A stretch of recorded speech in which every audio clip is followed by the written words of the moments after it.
I think the second thing is just, you know,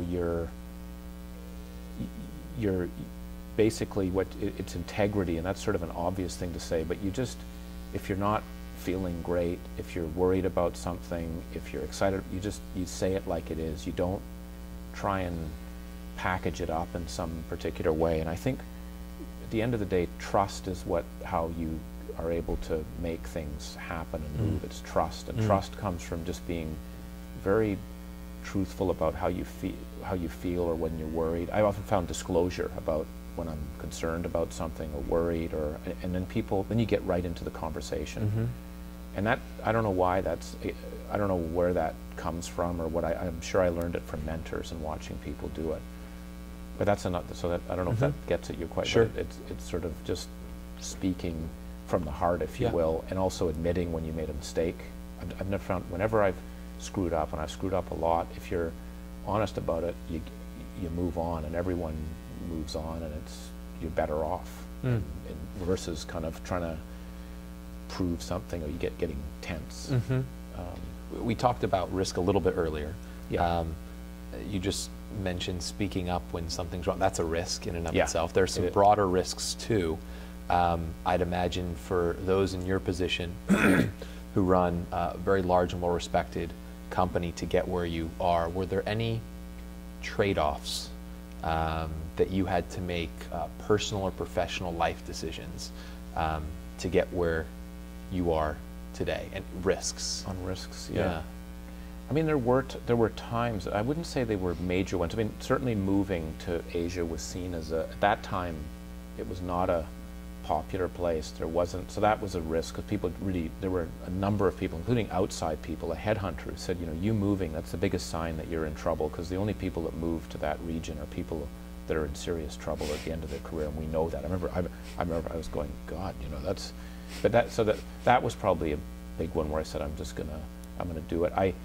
I also moved to Australia as a new project manager, and so again, it's like putting a frog into a new environment. That's what I felt. You don't know anyone, they don't know you, you don't have several years of relationship, you're being tested. That I found risky, but again, it accelerated me, because I met people I otherwise wouldn't have met, and so moves I found were very important for that.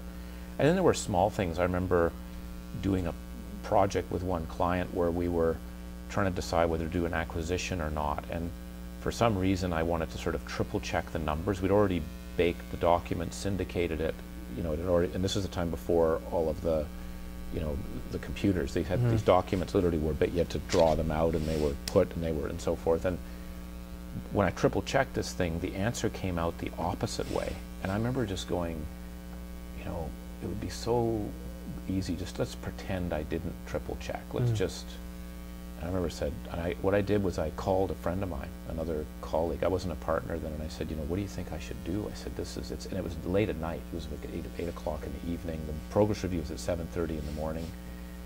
And I said, you know what? And he said, well, Dominic, you gotta, you know, we're paid to give the right answer, and it's good you triple checked it, run it again. The problem is it took the computer 4 hours to run and it ran it again, and it went back to the way it was before.